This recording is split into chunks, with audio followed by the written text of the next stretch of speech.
My name is Danielle Eby, and this is my son Nolan's birth story. The reason I wanted to document Nolan's birth story is because of a previous birth story with my twins. I was induced at 38 weeks with my twins because I was pregnant with twins. Doctors don't like people going past a certain week when you're pregnant with multiples just because of some medical things. And knowing what I know now, I'm a trained birth doula, I would have probably put my foot down and said, I'm not going to be induced. I've had 0 complications. I have no reason to be induced other than the fact that I'm pregnant with twins. But you know, you don't know what you don't know until you know it. So I just very briefly was induced, like I said, at 38 weeks, and my induction lasted 29 hours. In the end, I ended up getting an epidural at 2 a.m. My body wasn't progressing, and pushed for 4.5 hours, and my babies still decided that they weren't gonna come. So I got sent back to the OR to have a cesarean. In my cesarean, my epidural didn't work internally, and so once they made that initial cut, I felt everything from there, and so it was a pretty traumatic experience for me in the birthing world, and so I knew that this time around, being pregnant again, if I could do anything differently, it was 1, not to be induced, and 2, to just listen to my body and to take it as far as I could. And so that's what I did. I ended up waiting 41 weeks. So a VBAC is a vaginal birth after cesarean. So Thursday morning, I went in for my appointment at like 9:30 in the morning. I was super excited about my appointment to see how things were looking. I was 41 weeks pregnant. Didn't ever think I would make it 41 weeks. And baby did not pass the breathing portion of the biophysical profile. And so my midwife had to check me. And when she checked me, I was 0 centimeters dilated. And I kind of got the ultimatum. I got told that I was being induced on Friday morning at 8 a.m, based on a recommendation from my maternal fetal medicine doctor in town. And that was pretty upsetting for me because the word induction just brought back a lot of traumatic memories for me.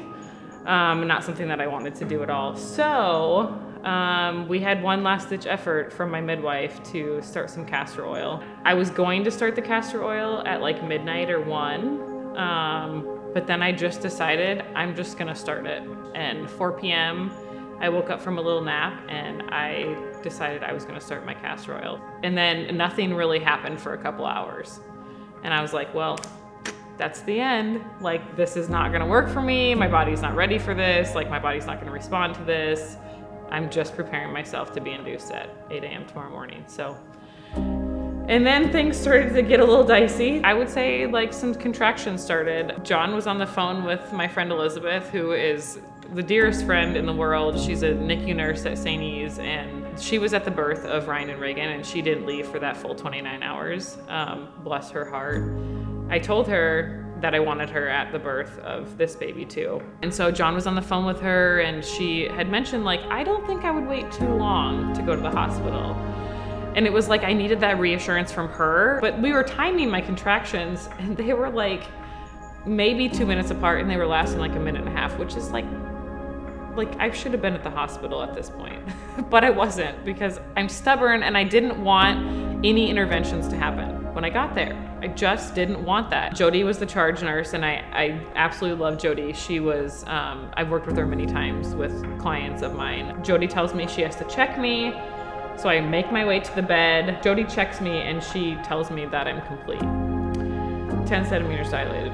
Then Shay shows up, my midwife, shows up, and they say, you know, you're complete, doctor's here, like, go ahead, you can push if you feel the urge. Shay told me, we're just gonna flip you to your left side, we're gonna see if we can get baby to rotate a little bit, and then, see what happens from there. So they flip me to my left side, and Shay literally says, like, you could see the baby's head rotate, and then I had like 2 contractions maybe couple pushes and baby came out.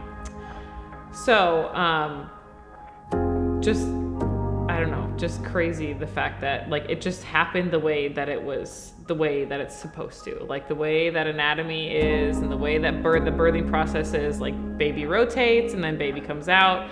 If baby's in a good position, if baby can get in a good position, then you know the way that they rotate and they come out is just, she said that happened and it was just, I don't know, just everything I ever dreamed of happening. So then I had my VBAC. So when that baby came out, thought to myself like, hell yeah, man. I told you, like I listened to my body and I did the things that I wanted to do and I got my VBAC. So I ended up having a 3rd-degree tear. He kind of came fast. So there was no like molding of any of his head or any of that stuff. There was like no time for like anything to stretch down there. He just kind of like came through like a rocket. Because I waited at home too long. It's just, I don't know, the woman's body is crazy that it can carry another life for so long. But I don't know, there's something like so magical about it, I think.